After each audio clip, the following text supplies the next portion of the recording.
This is Scott Spears, and I'm with the legendary Thunderbolt Patterson, and we are on the road from WrestleMania 40, which has taken us here to Ohio's most famous restaurant, Tony Packo, since 1932.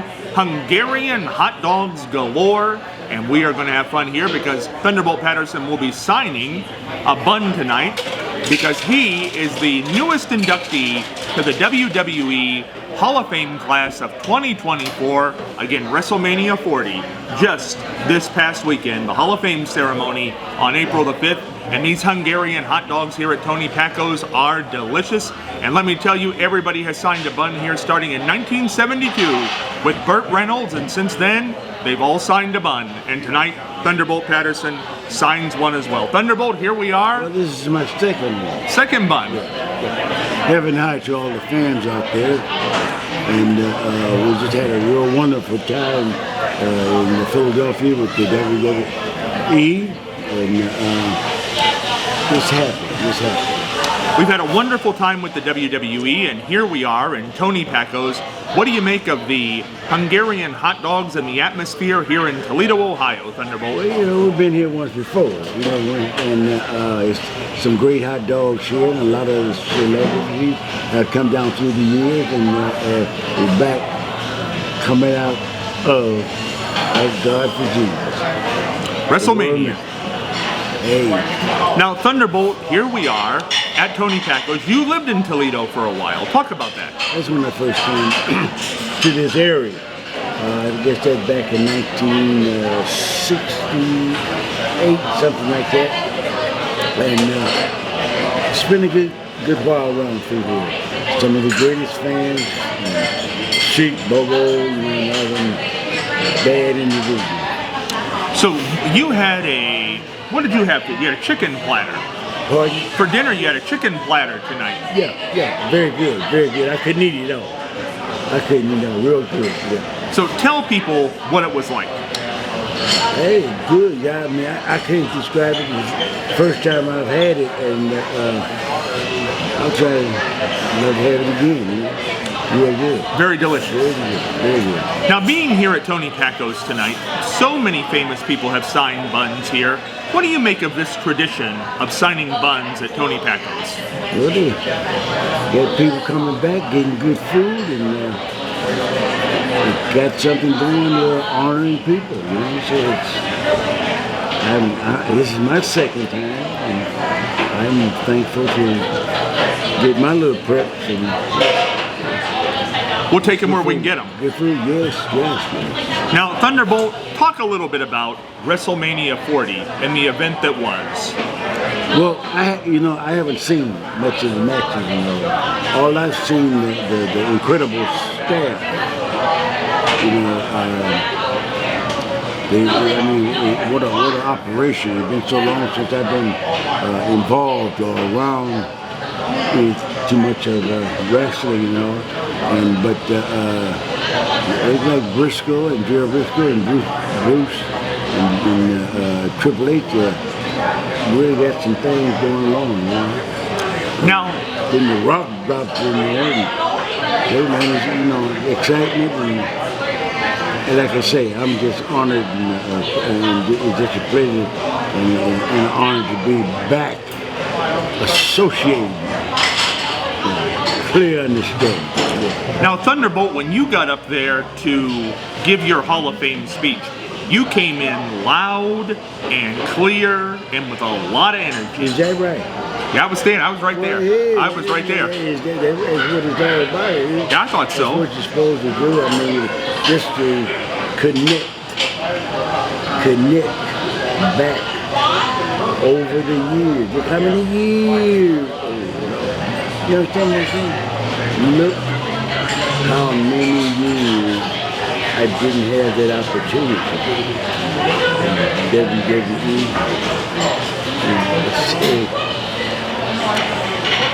Having this opportunity 60 years into your career, what does it mean? It's clear understanding the power of the living God. Because if it had not been for him, he never would have touched the heart and opened up the door. Speak to the people out there, Thunderbolt, about your belief, your belief system, and how it came to be so strong. Your faith. Hey, I believe in faith. Well, what my rookie, told me when I left Waterloo to always take Jesus with me, and that always stuck with me. Treat people where you want to be treated, and hey, he has kept me through 58, 59 years now, pure hell, and he was with me all the way. I couldn't have done it by myself. Now, speak to somebody who might be somebody who's on the fence and doesn't necessarily believe. What would you say to them? And it's hard. It's hard to just why so many people just don't believe because of the thing that is happening and has happened. But it's very simple. It's an individual that nothing is impossible for God. And people get to the point where they want to give up or whatever, and they're at the edge of all they have to do is surrender their life, and then not focus on renewing the mind, but focus on spiritually renewing the mind of treating people the way you want to be treated and being right. Now, Thunderbolt, as we sit here in Tony Packo's, if you were going to tell somebody to come here and get a hot dog or a chicken platter or something of that nature, how would you sell that to them? Hey, the food is good. I say the food is good. Just call everybody that you know, anybody that you think is your friend. You know what I'm saying? I mean, and let them know. If they really want a real good meal and a really good night out, come on down. Come on down. Talk. Tony Packo's is history galore. You just sit here and the buns are all over the wall. All over the wall. And I'm going to sign another one tonight. You are. And we're talking about movie stars, politicians, anybody who's in sports. Old wrestlers. Old wrestlers too. Old wrestlers. Gorilla and Bobby Heenan. Yeah. Gorilla and Bobby are here. They did a show here at one time. Oh, is that right? Yeah. We might do one. We're doing one right now. We're following in the footsteps of Gorilla and Bobby. Keeping the tradition going. Now, Thunderbolt, you don't eat pork or beef since the 70s. 75. Talk about that. Tell the fans why. Just during that period of time, trying to do a little bit of training, trying to stay a little bit in shape, and they was talking about how pork is so bad for you, and I just got off of it. Did you ever want a hot dog, have a hankering? No. Or a steak? No. It's amazing. You make up your mind, stick to your head. Now, when you were in the wrestling industry, where would you go after a match and get some food, get a drink? What kind of stuff would you do? Well, depending on the area you're in. Different areas have different stuff. Some areas had that good old barbecue, some areas had that fish, and then some areas you have a real good meal. So it's different areas. Now here in the Midwest, when you were with the Sheik, what kind of places would you frequent for food? In Detroit, we were blessed. We had a Sheik. He prepared, he made it available for some good Greek food, and that was every time we went to Kobo, had a real good meal afterwards. Really? Yeah, it's very good. So when you go to a Greek restaurant, what do you like to have? Well, it's hard to say, man, here right now. I couldn't tell you. It's something. Salad and, but I since 1975, I haven't ate any beef, any pork, or any, red meat. Tell people about the importance of friendship with people like Bruce Pritchard, Gerald Briscoe, and the people in the WWE. Friendship.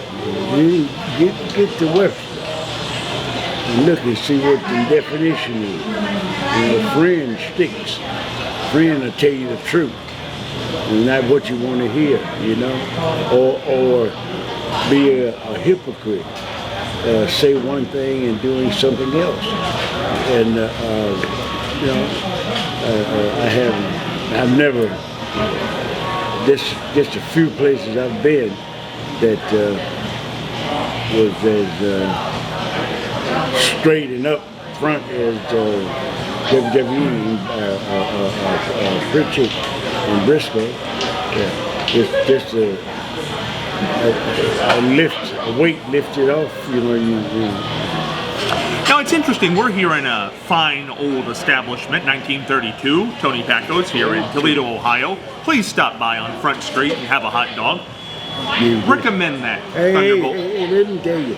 I mean, what I had today was the chicken, what? I believe it, Parmesan, chicken Parmesan. Hey. I mean, I recommend it very highly. I don't know what type of dog I'm going to eat tonight. But if you're in the area, stop by. I mean, they got some very, very good food. Now, do you like a good French fry now and again? Oh, yeah. We had a good French fry on the table earlier. Oh, yeah. Well, I didn't get none now. You didn't get some? I get some out of the There you go. Now, as we sit here and reminisce, beautiful place to do a television program here in the beautiful Tony Packo's, Toledo, Ohio, Front Street. Now, as we sit back and reminisce on your career, what things go through your mind when you look back at the wrestling career of Thunderbolt Patterson? Well, it's hard. I've had some great times. Wrestled with some great wrestlers. Great houses, big sellouts, or everywhere I went. I can't help from looking at that because it was the joy of my life. But then there was also the dark side, and it's all about that dollar. It's all about that money, man. It's all about taking care of your family. It's all about, treating people the way you want to be treated. And like I say, that race car was way too long. Too much and too long. And I just feel good to be, as they say, moving on up a little bit. Moving on up. Now, as far as, and we've talked a little bit about it, but not in great detail, the race card in professional wrestling, for people who don't understand the things that were going on. Man, people understand the racing. I mean, they can't nobody in this United world tell you that they can't understand racing. Because if they hadn't been through it, they know too much about it. Everything that has been done has been documented. Every movie they have made to make money off it, they have been documented. Everything that we hear on TV or whatever, and we have seen it with our own eyes. So, man, come on, man. Yeah, there ain't nothing new. Now, you talked about in your acceptance speech at the Hall of Fame, suppressors. The what? Suppressors and suppressing. Yeah. Tell people a little bit about suppressors and suppressing. What you mean? They know all about it. I mean, folks want you to do all right and some don't want you. Get them haters. I mean, it's it's always somebody being pushed down, and there's always somebody pushing somebody down. Ain't nobody lifting nobody up. Why? Exactly. Why? Well, we've been doing it from the beginning of time. But when is it going to stop? Individuals, all colors, got to stop this silly make you say things you shouldn't say.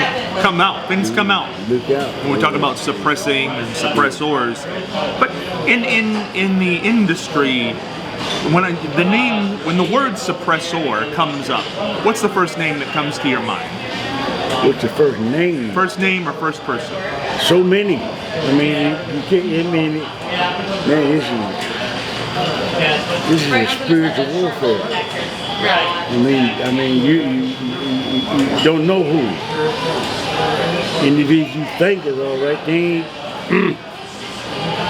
Yeah. So you know, hypocrites and lies and haters, man. Is it right, man? Yeah. There we go. We got an audience over here. We got an audience here at Tony Packo's. Now, as far as the wrestling industry, people have a lot of opinions about it, predetermined, entertainment, so on and so forth. What you mean?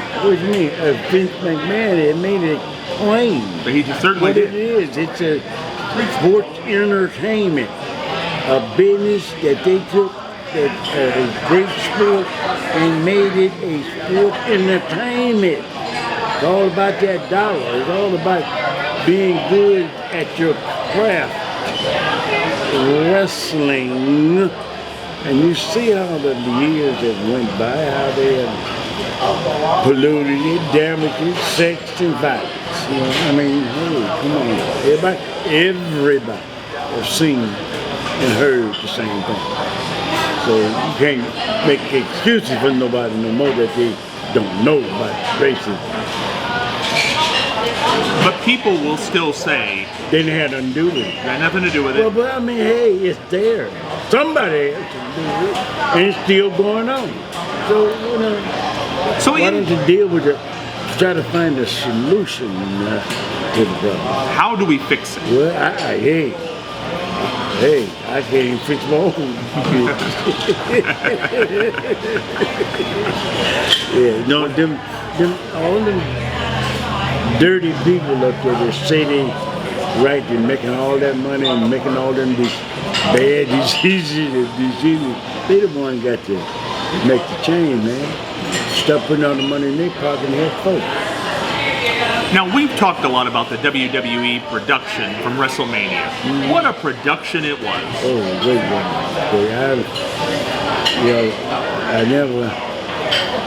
I had no idea it was going to be like that. I never seen it like that. I've been outdoors for a long time. When you think back to the way that the Crockett's or that Ted Turner ran wrestling and what you saw the other day.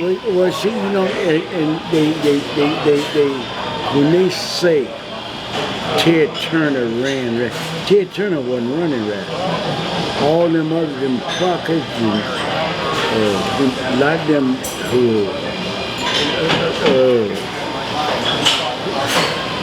Were you there during the Jim Herd era? All of them. Jim Herd. All of them. The whole war. Now, my understanding, Jim Herd. And none of them know what they're doing. Well, none of them know what they're doing. It's my understanding. They keep them devils behind. They don't even talk about it. It's my understanding that Jim Herd came from Pizza Hut and got a job in the professional wrestling. Well, I mean, how many of those individuals come from digging a ditch or doing whatever they do or whatever? And I'm on wrestling. I'm a bad man. Now, people have told the story that you had some confrontations in dressing rooms over the years with wrestlers. That's not couldn't handle. Tell us the That's not couldn't handle. They tell me. Let's talk about them good fans out there. Let's talk about the things that they have so much improved. You know, let all them old bad thinking people. Let's put them behind for the day. All the bad people. Yeah, all them bad people. And they know who they are. Some are still out there. A few of them. They don't know who they are. You know, so let's not give them no prop. Let's give all that glory to God of bringing this And do you understand and realize just where we are?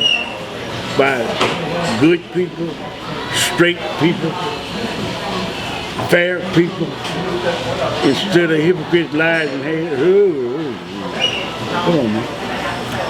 Now, when we think about that and we think about the future of professional wrestling, sports entertainment, where do you think it can go?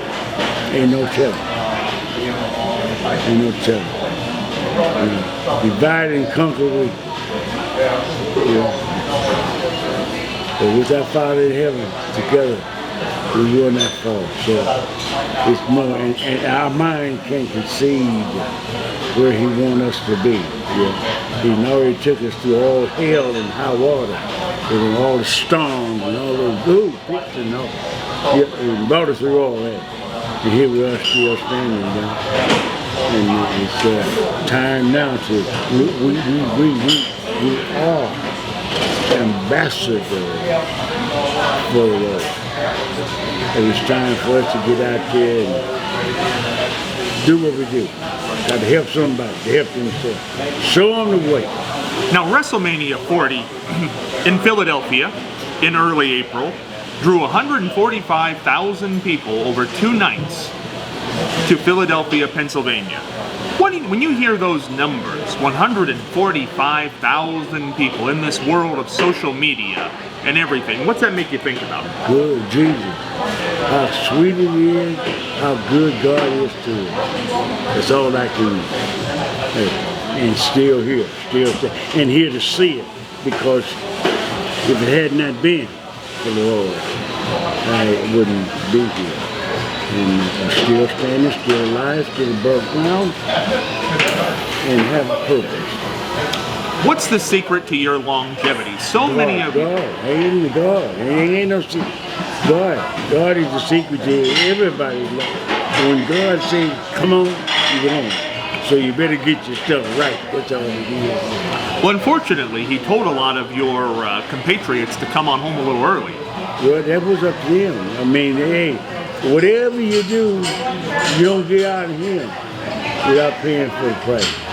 And you get out, when you get out of here, God has, your time is up. So, hey, it is what it is. What were the locker rooms like in your day? Were there friendships? Were there Some? Do you have a lot of friends in the locker room? No. Why do you think? You're a likable guy. No, well, that's a good question. I mean, that's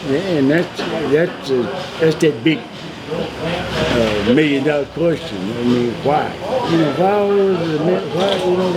Why? It wasn't meant to be this way, But it's ended pretty good, because here we are. Oh, fantastic. We're still here, still above ground. Can't go nowhere till God say, come on. Now, at WrestleMania, after the Hall of Fame was over, when you went back to the hotel room, how'd you spend the evening? Relax. Yeah. Had me a little nip and relax. Had a little nip? Yes, I did. Oh, that's okay. I know it Nothing is. wrong with having a little nip now and again. Well, that's good. Did it ease everything that had happened? Yeah, I mean, the whole picture, everything was a picture. Everything was different. The warmth, the family, the feeling,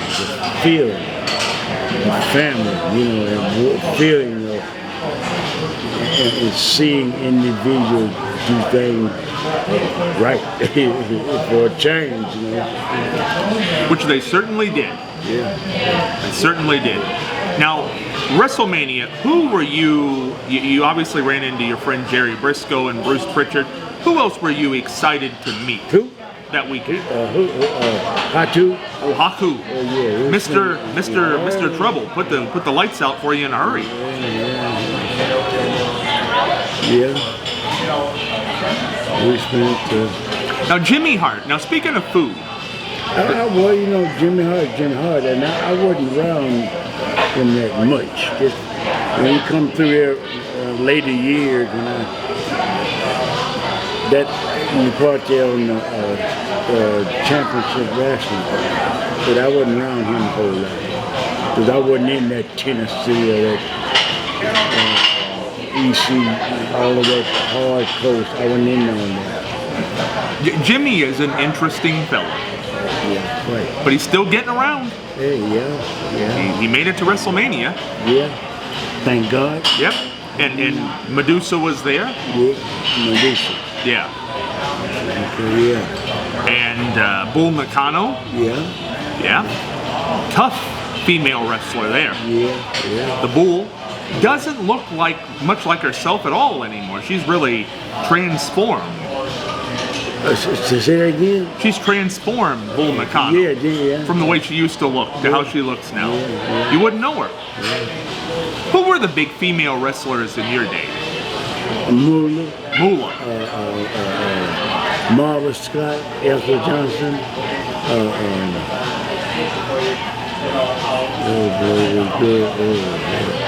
Kate Noble. Kate Noble, I thought was one of the best female wrestlers in the world. Now was Mae Young back in those days? Oh yeah. Them some tough old ladies. Well, that's what I'm saying. Now, there's all kinds of stories about those ladies.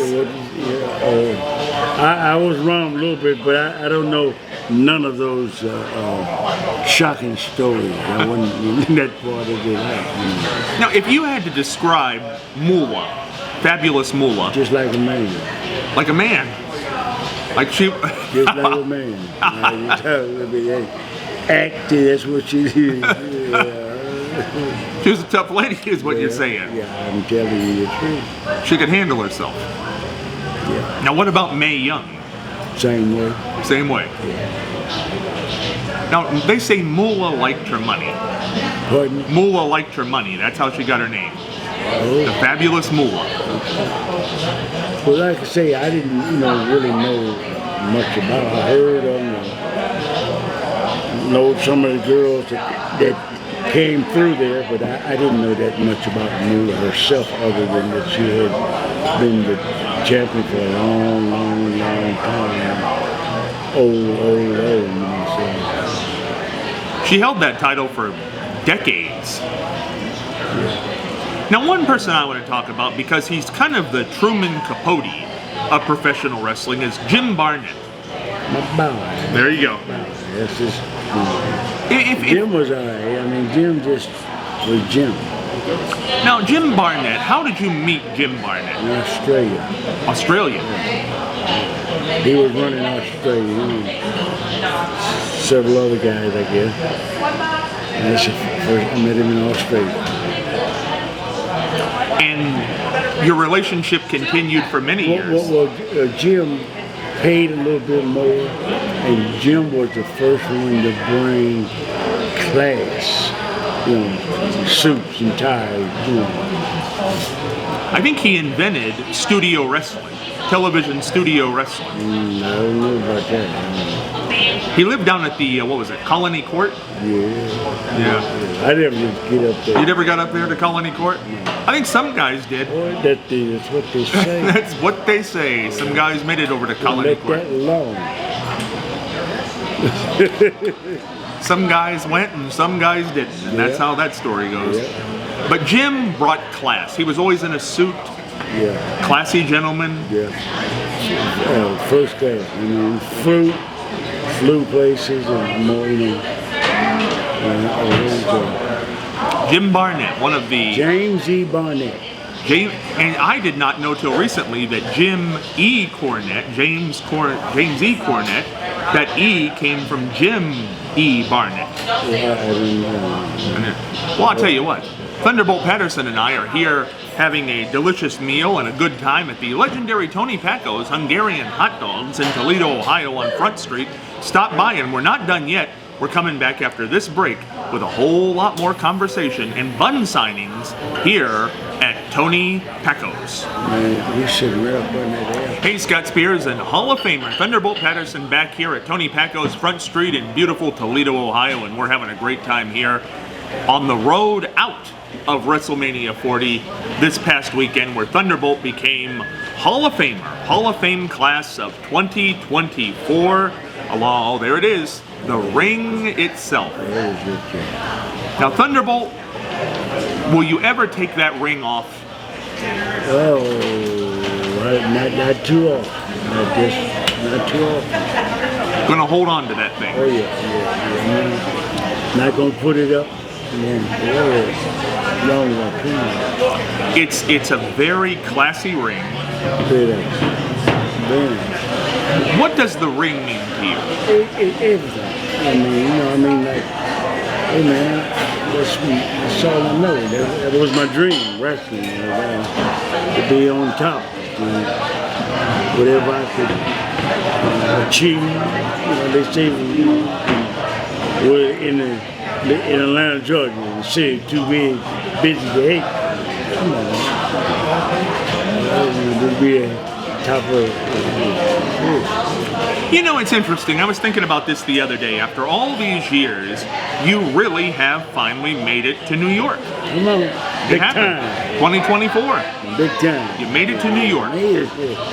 Bright lights and big time. You know what they say? If you can make it there, you can make it anywhere. Yeah. Did you park over there? Yeah. We'll sure enough see. The power of the living God is nothing impossible for us. He did this. And all the people out there can understand and know what happened. Over the years, through it all. Been through the storm, been through the rain. We're still here, still standing. Now, Thunderbolt, as we sit here and kind of reminisce about the years of professional wrestling, did you get together with guys and talk the business? No. Did people in those days ever get together in restaurants and talk about the business? Well, imagine they did, yeah.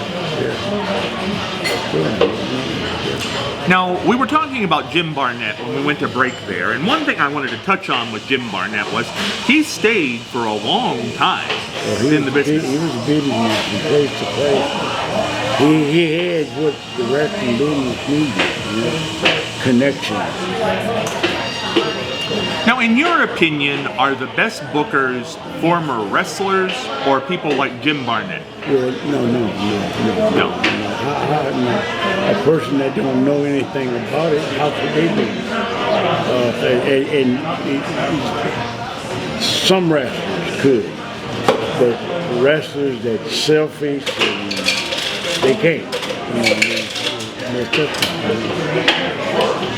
So, why was Ole Anderson, in your opinion, such a good booker? He was smart, and he loved the business. He loved wrestling, and he knows talent. Why did people think Ole was such a curmudgeon, an angry guy? Because he told them exactly what they needed to hear, and they didn't want to hear.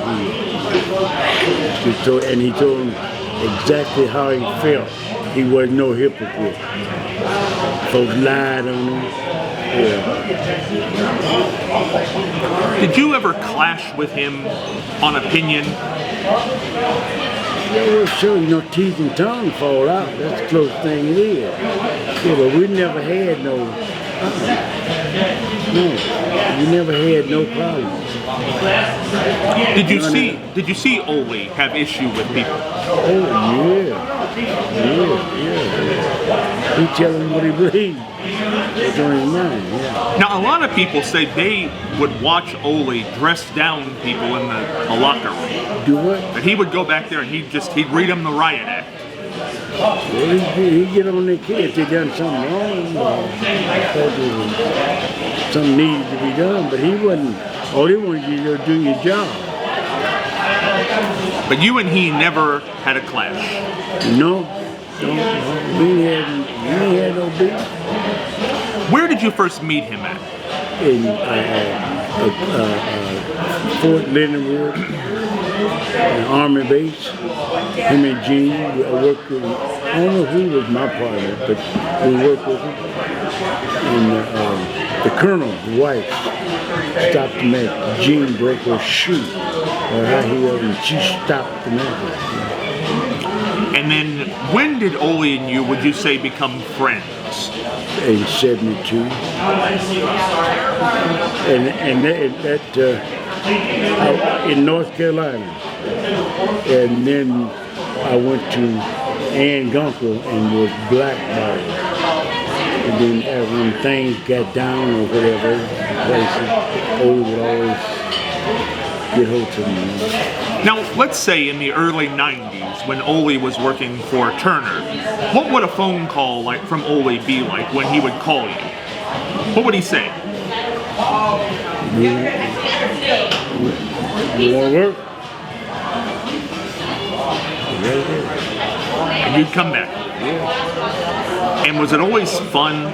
Oh yeah. I mean, hey man, it's fun making money, even if it wasn't right. Now, it's kind of interesting, and this is kind of an interesting conversation to have, Thunderbolt, because obviously the camera loves you, you love the camera, people love to see you, but clearly, at this point in your life, you're not going to get in a wrestling ring anymore. So how do you think your contributions... Well, I don't think. I am who I am. God got it, and people know what they want. So, hey, I know what I want to do. What do you want to do? Well, I'm gonna run some wrestling and speak to some people, work in the community. Who were the best announcers in wrestling? Gordon Soda. Gordon Solie. I think. Why was Gordon so good? He had that voice. And it sounded like he know what he's doing if he didn't, did he? He did, and you understand what I'm saying? I mean, he break things down to you that most everybody don't understand. And he enjoy me, he gets into it. Now, a lot of people say Gordon liked to nip from time to time, too. It's his business. It was his business. Yeah, people do live in all types of things.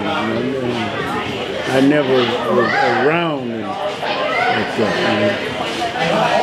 Now, when we talk about people, let's say Jim Ross. I wasn't around him. Just here and there. I never was, I wasn't working during Jim Ross time.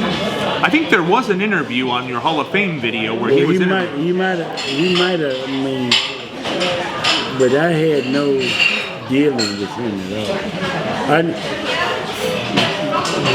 All those individuals that you call off, they had roles and working factions with them, and they worked with individuals. None of those people talked to me about nothing. I probably was the only one in the locker room not knowing what was going on.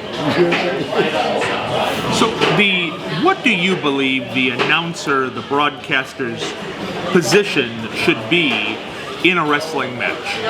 What do you mean? Do it? Yeah, well, what you just saw it. I saw it. You just called it. I did. That's what he needs to be. Need to be Gordon Solie. What else can he be? So you gotta make the people get into it. Well, that's the personal.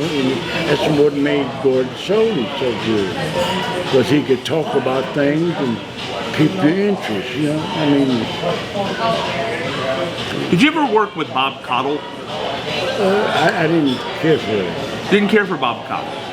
And no, Bob's still alive, I think. But that was up in North Carolina. I believe. Yeah. I believe he's Bob's in his 90s. I didn't care for it. He's been around and done well, I guess. But when you come down to Gordon Solie, Freddie Miller, be there. Things that stand out. Who was the guy in the AWA? The guy with the microphone. I can't remember his name. He was there before Gene Okerlund. I have no idea. You say we're in a restaurant here, so it's kind of interesting because you say your mother ran a juke joint. Mm-hmm. What is a juke joint? What do you mean, selling alcohol and beer, music, folks having fun. That's ours. Right. So legal. It wasn't legal.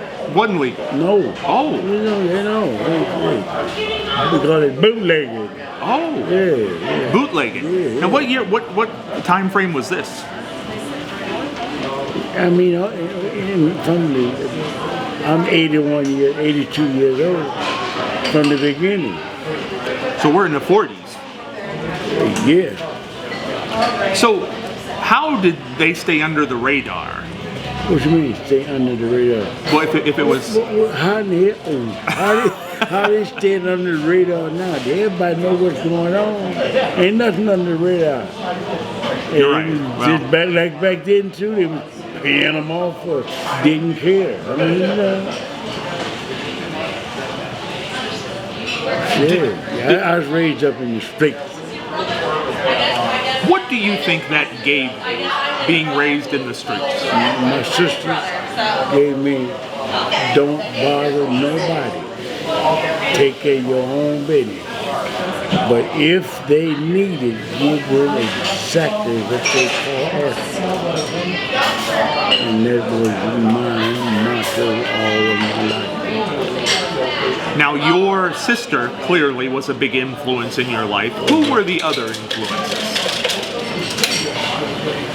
Well, my older brother, he was a union man.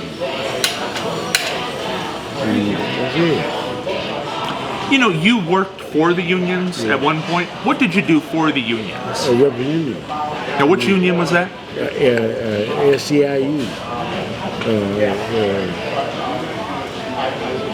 Work when individuals are being mistreated on the job, when they get together collectively, they can get better conditions, more pay, and things like that. So when you tried to help unionize the wrestling industry, why did that not work so well? They didn't want it.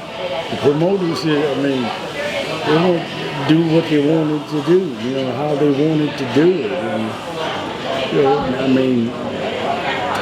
work with who they want, seniority, so many different things. Insurance, I don't think people understand that in those days, certainly, professional wrestlers did not have contracts, they did not have insurance, they did not have retirement plans, they didn't get their taxes paid for them, they had to do it themselves, they were independent contractors.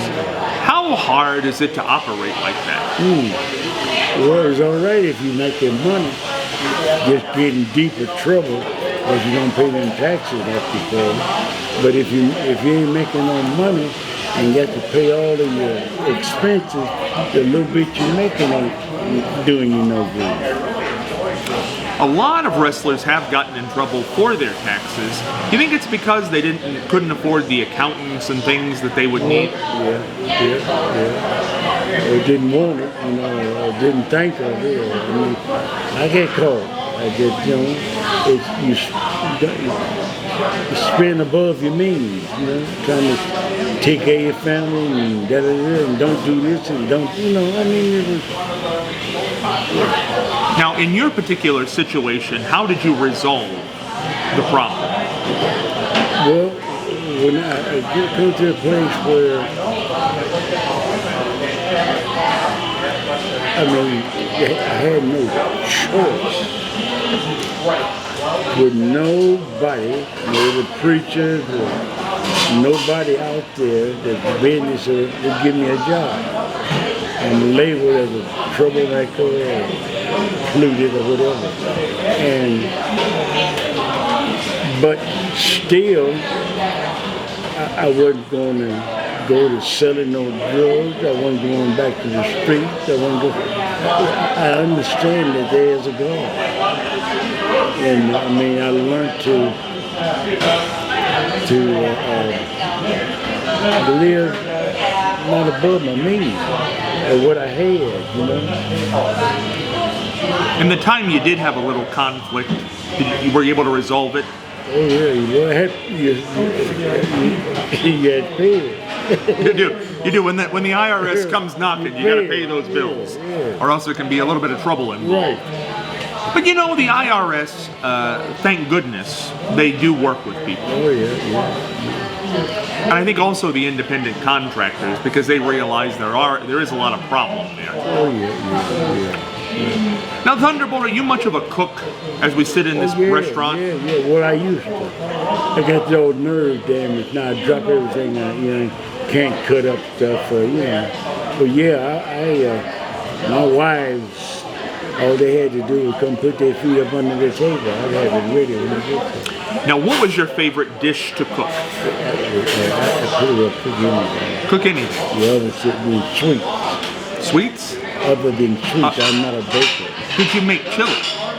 Oh yeah. Now, what was your chili recipe? Well, I use ground turkey in my chili.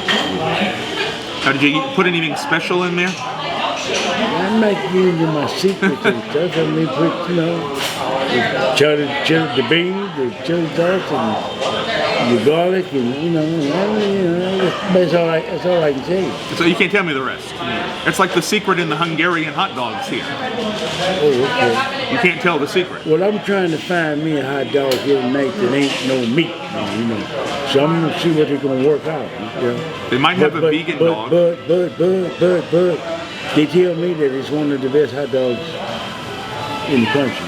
I understand that. So, hey, yeah. If you're driving through on 75 going to Florida or going north, either way you're going, stop in and try one of these hot dogs. You were one of the best people at talking people into the wrestling arena. Now, if you wanted to talk people into the door here at Tony Packo's, tell them the truth. How would you do But it? that's all. I'm trying to do that now. Tell them how good these. I couldn't eat it all. I could not eat all of the food that they gave me. I mean, and wasn't your food good? I mean, delicious. Right? Well, what more can I say? And what's the best thing that you can do? Try it for yourself.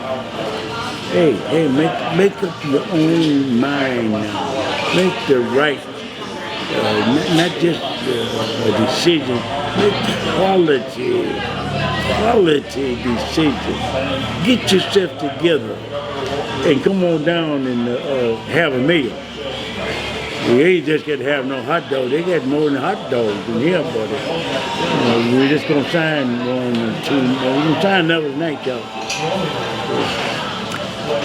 Y'all come.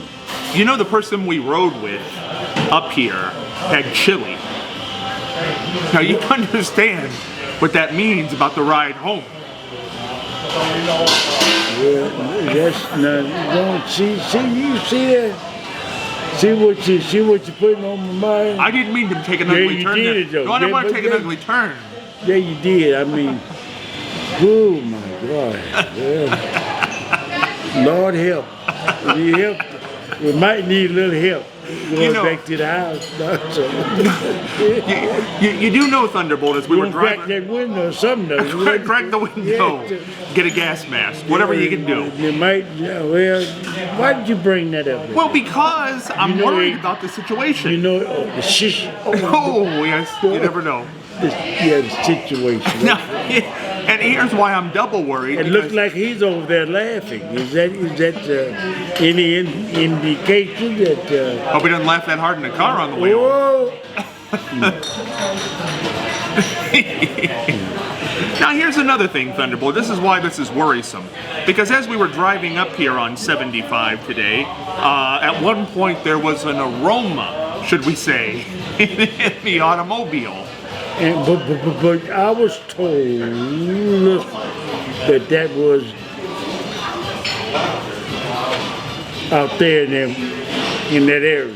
Fertilizer. You know what I'm talking about, yeah. Fertilizer. I'll clean it up. That's kind of nice way to put it.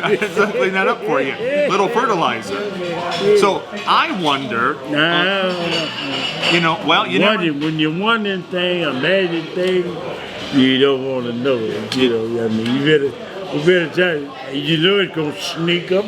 It will sneak up on you. It's gonna sneak up on you. Gotta have a little 7-Up or something there to clear that whole problem up.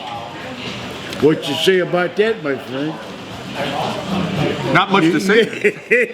Not much coming from that side of the room. It's a little bit late, huh? It's a little bit late.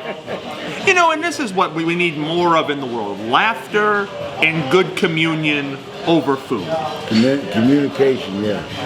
And good food. And good food. Good food, I mean, that's hey, everybody got to eat. Everybody got to eat, so, you know, come on down. Call a friend, come on, let's have a little party. Call somebody, tell somebody it's the best hot dog in the world. Ooh, come on. You know what we need to talk about, Thunderbolt? Because about 30 minutes from here is a building you wrestled in many Cobo Hall, Detroit, downtown. We're coming back though. Yeah, oh yes. We're coming back. We're gonna do the podcast first. From Cobo. But we're getting ready to open up all these towns, people. I mean, we're gonna pick out. We're gonna bring some of that old wrestling back, that old school back, along with what's going on. Well, before we go to the Cobo in the future and do our thing, tell about the past and you and the Cobo. The what? You and the Cobo in the past. What was it like being in the Cobo Hall? The Madison Square Garden of the Midwest. It's thrill. Thrill. I mean, when you get in there and you get to the top of your game, and then the people are screaming and hollering, and you're doing something right. So it shows in it's one of the historical places in the city. When you were they call him the man who built Cobo Hall, the Sheik. Oh yeah. When you're wrestling the Sheik in Cobo Hall, what's that like? Well, I think about it like this. I think about the first show that he had in the Cobo Hall. He paid for the territory. I was talking about it ain't nothing but that money. I'm talking about that cash flow of money. Family wealth. That's what it's all about. You know, it's interesting. Yeah, you better say that again. People can come from all over Ohio, all over the world, and swing through Toledo here, stop at Tony Packo's, have a hot dog, Hungarian or whatever they want, and in 30 minutes, not only the Cobo. Not only a hot dog. I understand. Turkey, Parmesan. That's what you had. And then what? Get on the road. Get on the road 30 minutes north to downtown Detroit, where the auto industry was birthed. Well, you know, just say Motown. a little bit about that. You know, man, I got a couple of friends of mine that Fordville, Mr. Ford, the old back, you know, and down there in Georgia. I mean, it's a state is being sold and that. But we're getting ready to run a few shows through Georgia, and Ohio, and Michigan. Family. Hey, that's what it's all about. Together. You know, find some individual. Is there anybody today in the wrestling industry who reminds you of the Sheik? Was he one of a kind? One of a kind, yeah. How did it come about that the Sheik came to work for you later in his career? Well, that's a real good question. I had worked for him, and he knows what I could do, and you know, and he knew there was a risk, I would imagine, because he was in that NWA, and you know, there. If you listen to him say that, that's the reason I was blackballed, because worked against them and they wouldn't allow me being used. That's it. That's the way it went. But was he an easy man to work for and have as somebody who worked for you? Well, I had no problem with him working for me, and I had no problem working for him, because when he recognized talent, and worked with talent, and when you're drawing money and doing what you're supposed to do, it wasn't wrong, you know. And that's been a record that was God done, you know, over the years. All through the years, the Lord has been good to me. You know. In it, through it, and He brought me out of it. You know, all the way. You heard in the ear show, say, tell them about when you say the coming around. He certainly did. If it had not, I couldn't done that with all them bad individuals. Them bad wannabes. You know, one name that has not come up in our conversations is Bearcat Wright. Man, you talking about a former, one of the best. And Bearcat gave me a job, cutting lines on the airport, breaking lines, loosening up the country. Yeah, Bearcat and I and Zulu, we went to San Francisco. We got all of the information from the EEOC, what was going on back then. I'm a shoot, excuse me. So Bearcat was a good man. Yeah, Bearcat was pretty well put out too, to a certain extent. Gorilla. We're sitting here in Tony Packo's. Bobby and Gorilla did a show from here.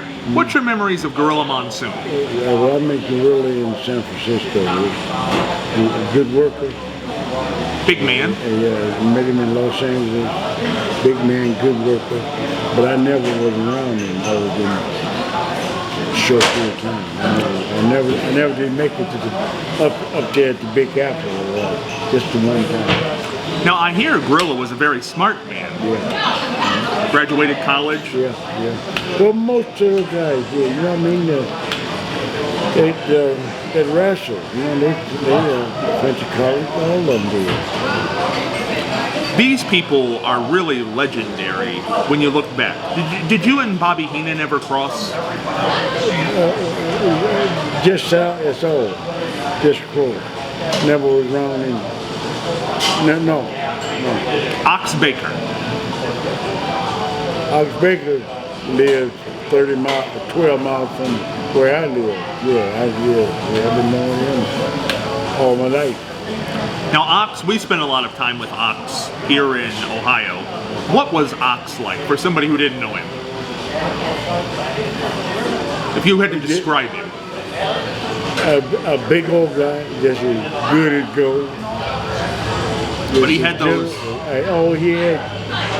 He had a lot of things that were just a little different. The eyebrows, the voice, the mustache. Voice, the mustache. He was Ox Baker. A lot of joking. He was Ox Baker, one of a kind. You know, Thunderbolt, with the Don't You Moves and If I Only Had Time, with our final 2 minutes here in this Tony Packo's beautiful Toledo, Ohio on Front Street, what would you say to the fans who might want to stop here and eat? Well, you know, if I only had time to tell you just how good that food was. If I only had time. If we only had time. If I only had time. But it would take a while. It would take a while. It was good, you know? It's delicious. Yes, sir. Really. And we got to sign some buns to get up on these walls. Well, we're going to do that. I mean, we ain't going nowhere yet. We ain't going nowhere yet. Call somebody, tell somebody, we're going to hire you. For the Hall of Famer himself, legendary Thunderbolt Patterson, Scott Spears, from the historic Tony Packo's here in Toledo, Ohio, we're heading for the dugout.